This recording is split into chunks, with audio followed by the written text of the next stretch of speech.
کسی وقت بھی گرفتار کر سکتی ہے، مگر ڈیفینیٹلی اگر پولیس کو یہ خدشہ ہے کہ عمران خان کہیں فرار ہو جائیں گے، ملک چھوڑ کے چلے جائیں گے اور ان کی جورسڈکشن سے باہر چلے جائیں گے تو پھر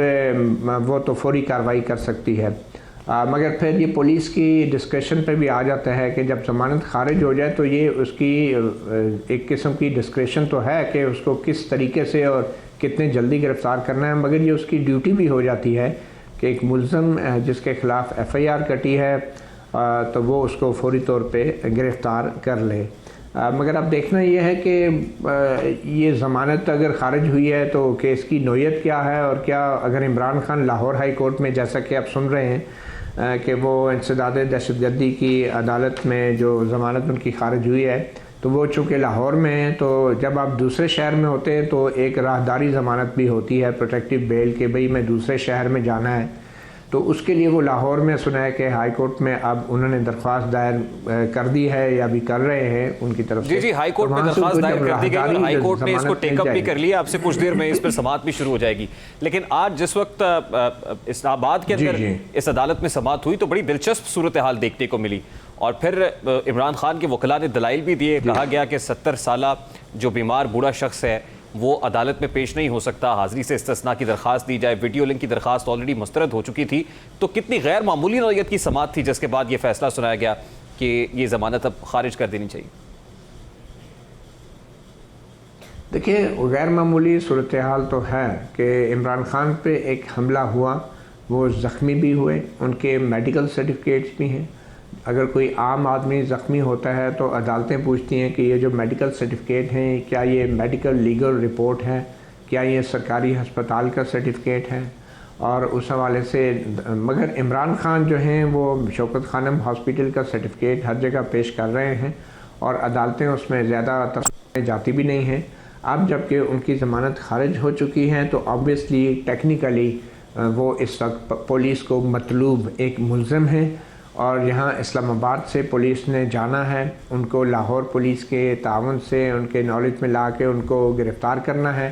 اور جو بھی اسلام آباد کی عدالت میں پروسیڈنگ ہوئی ہے میرے خیال میں اب جو فیصلہ آ گیا ہے تو وہ پروسیڈنگ کی اہمیت بھی اب اتنی نہیں رہی۔ مگر آبویسلی اگر یہ عام آدمی کا کوئی معاملہ ہوتا یا کیس ہوتا تو عام آدمی کے معاملے اور کیس کو تو ہمارے جیسا میڈیا کور بھی نہیں کرتا اور ہمیں پتہ بھی نہیں ہوتا کہ اس کے ساتھ کیا ہو رہا ہے۔ یہ چونکہ ایک سابق وزیر اعظم ہے تو اس لیے ان کے حوالے سے ہر قسم کی ان کی درخواست اور ان کے وکیل کی باتیں، دلائل جو ہیں ہم رپورٹ کرتے ہیں، اور پھر یہ بھی گلہ کرتے ہیں کہ عام آدمی کو جو ہے اس طرح کا انصاف یا اس طرح کا سلوک نہیں اس کے ساتھ کیا جاتا جو کہ ایک سیاستدان یا سابق وزیر اعظم کے ساتھ کیا جاتا رہا ہے۔ مگر یہ بات ضرور حیران کن ہے کہ ایسے ہی معاملات میں جو سابق جو حکمران تھے، بلکہ جو اب موجودہ حکمران ہیں، جب یہ اپوزیشن میں تھے تو اس وقت بڑے طویل عرصے تک یہ جیل کی سلاخوں کے پیچھے رہے ہیں۔ اس وقت نیب کے قانون کے تحت گرفتار کیا جاتا تھا، 90 دن کا ریمانڈ دیا جاتا تھا، ان کی ضمانتیں مسترد ہوتی تھی، ضمانت مسترد ہونے کے بعد باقاعدہ ان کو جیل میں بھیجا جاتا تھا، نیب کی قید خانوں میں بھی ان کو رکھا جاتا تھا۔ مگر اب کی بار نہ تو اس طرح کا مقدمے بڑھائے جا رہے ہیں اور نہ ہی عدالت جو ہے اتنی سختی کر رہی ہے اور نہ ہی اتنے طویل عرصے کا ریمانڈ مل رہا ہے، تو ہلکا سا ایک شارٹ کورس کروایا جا رہا ہے ان عمران خان اور ان کی جماعت کے سیاستدانوں کو، جبکہ لانگ کورس جو تھا وہ پچھلی جو نواز لیگ تھی، ان کی جو حکومت تھی یا جو پی ڈی ایم کے سیاستدان تھے ان کو کروایا گیا تھا۔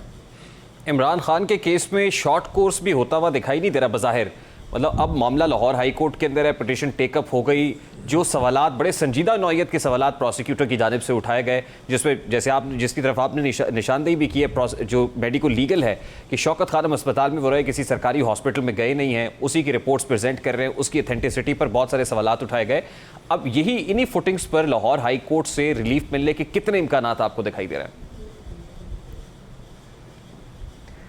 دیکھیں، لاہور ہائی کورٹ نے آبویسلی پھر کیس کی نوعیت کو دیکھنا ہے۔ اب یہ جو دہشت گردی کا مقدمہ درج ہوا ہے عمران خان کے خلاف جس میں ضمانت خارج ہوئی ہے، یہ ہنگامہ آرائی ہوئی تھی الیکشن کمیشن آف پاکستان کے سامنے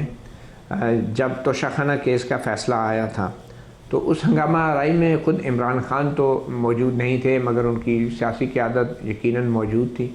تو اس میں تمام سیاسی قیادت کو خلاف دہشت گردی کے پرچے کاٹے گئے، انسداد دہشت گردی قانون کے سیکشن 780 کے تحت۔ تو اس میں عمران خان بھی نامزد ہوئے، کیونکہ بنیادی طور پہ انہی کے لیے یہ سب ہنگامہ آرائی الیکشن کمیشن میں ہو رہی تھی۔ اب لاہور ہائی کورٹ میں جو درخواست دائر کی جا رہی ہیں، اس میں یقینی طور پہ ایک تو ضمانت کی درخواست دائر کی جائے گی، تو اس بات کا امکان ہے کہ ان کو وہاں سے ضمانت مل جائے گی، جیسا کہ پہلے بھی ملتی رہی ہے۔ ہاں، اگر کوئی بہت ہی سنگین نوعیت کا معاملہ ہو، کوئی دہشت گرد پکڑا جائے، تو آبویسلی وہ تو لاہور ہائی کورٹ تک ان کا لیے تو جانا ہی مشکل ہوتا ہے۔ اور ویسے بھی یہ ضمانت جو ملے گی یہ راہداری ضمانت ہوگی، مطلب ان کو ایک وقت دیا جائے گا 7 دن کا یا 10 دن کا، کہ اس وقت میں وہ اسلام آباد کی عدالت میں پیش ہو کے اپنے آپ کو عدالت کے سامنے سرنڈر کریں، اور پھر عدالت سے دوبارہ یہاں سے آ کے ان کی ضمانت جو ہے وہ کنفرم ہوگی اسلام آباد سے۔ تو وہ ایک عارضی اور راہداری اور ٹرانزٹ بیل جو ہے اس کا عمل اس بات کا امکان ہے کہ لاہور ہائی کورٹ میں ان کو یہ ضمانت مل جائے گی۔ اچھا مطیع اللہ جان صاحب، اس سارے معاملے کا یہ تو ہو گیا لیگل اسپیکٹ، اب دوسرا آپ کا اس پر انالیسس کیا ہے؟ جس طرح کا مقدمہ ہے، جو نوعیت ہے، ایک فیصلہ آتا ہے، اس فیصلے کے خلاف احتجاج کرتے ہیں کچھ لوگ، عمران خان خود براہ راست اس میں انوالو نہیں ہوتے، کارکنان کرتے ہیں، اور پھر 780 کے تحت کی دفعات کے تحت ایک پرچے کا اندراج ہو جاتا ہے۔ اب اس کیس میں عمران خان کی گرفتاری کا جو سیاسی طور پر فائدہ ہے وہ پاکستان تحریک انصاف کو ہوگا یا اس وقت کی حکومت کو، پی ڈی ایم سرکار کو ہوگا؟ دیکھیں، گرفتاری کی جیسے میں نے پہلے کہا شاید نوبت نہ آئے اس کیس میں، کیونکہ اور دوسرے بہت سے معاملات ہیں جس میں عمران خان جو ہیں وہ سیاسی طور پہ ضرور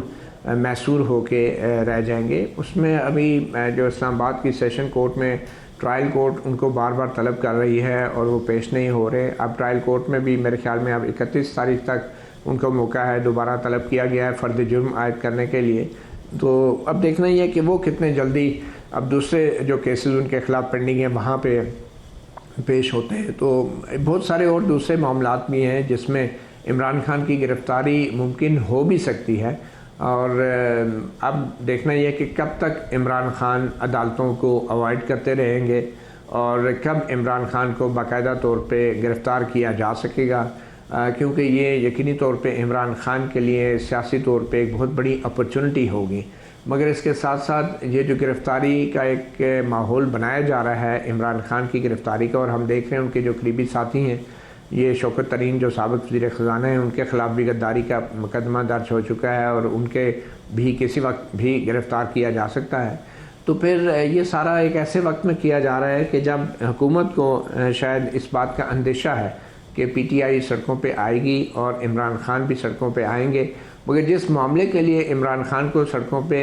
اس وقت کسی بھی سیاستدان، اچھے سیاستدان کی طرح آنا چاہیے، عمران خان اس معاملے پہ کوئی توجہ ہی نہیں دے رہے۔ ان کا سارا دھیان ابھی بھی جو ہے وہ جنرل باجوہ کے اوپر ہے، ان کا سارا دھیان ابھی بھی جو ہے وہ جیل بھرو تحریک کے اوپر ہے، مگر جو اصل وجہ ہے، جو اس وقت ملک کے معاملات ہیں، معاشی صورتحال ہیں، اس کے حوالے سے عمران خان اپنا وہ کردار ادا نہیں کر رہے، اور یہ ان کی ساری سیاست کا محور جو ہے وہ اپنی گرفتار ہونے یا نہ ہونے کے حوالے اس کے گرد یہ ساری ان کی سیاست گھوم رہی ہے۔ مطیع اللہ جان صاحب، ویری کوئکلی ناؤ 5 بڑے امپورٹنٹ کیسز ہیں، مطلب اس میں توہین الیکشن کمیشن بھی ہے، توہین عدالت بھی ہے، توشہ خانہ ممنوعہ فنڈنگ کیس، پھر ٹیریان کیس بھی ہے جس کے حوالے سے گزشتہ روز ہم نے ڈیلی میل کا ایک آرٹیکل بھی دیکھا۔ تو ان 5 امپورٹنٹ کیسز میں کس کیس پہ آپ کو لگتا ہے جو بڑا سٹرونگ ہے، جس کی گرفت بڑی مضبوط ہے، عمران خان پر شکنجہ بڑا سخت ہو سکتا ہے آنے والے دنوں میں؟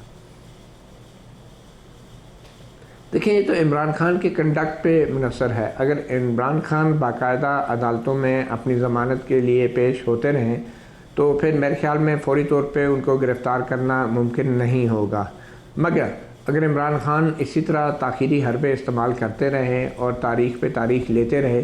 تو پھر کسی وقت بھی ان کو گرفتار کیا جا سکے گا۔ اب میرے خیال میں جن کیسز کا آپ نے حوالہ دیا ہے، اس میں سب سے بڑا خطرہ جو عمران خان کو گرفتاری کے لیے وہ یہی ہے کہ وہ پیش نہیں ہو رہے اور ضمانتیں وہ مانگ رہے ہیں عدالتوں سے۔ تو عدالتیں جو ہیں وہ بغیر پیشی کے ضمانت تو نہیں دیتی۔ ایک آدھ دفعہ اسلام آباد ہائی کورٹ میں ایسا ہو گیا تھا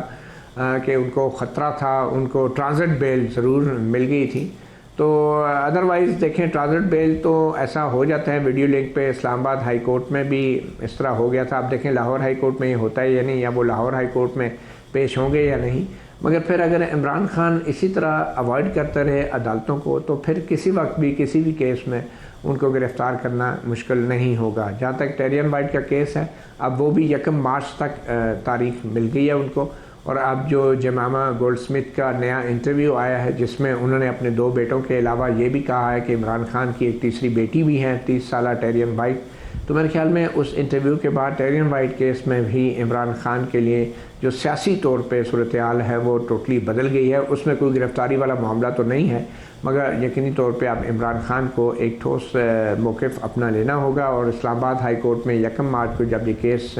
دوبارہ سماعت کے لیے آئے گا تو یہ جیمیما گولڈ سمتھ کا جو انٹرویو ہے اور اس میں جو ان کا اعتراف ہے یا انکشاف ہے اس حوالے سے بھی عمران خان کو پوزیشن ضرور لینی پڑے گی جس کا براہ راست اثر ان کی اہلیت یا نااہلی پر پڑ سکتا ہے.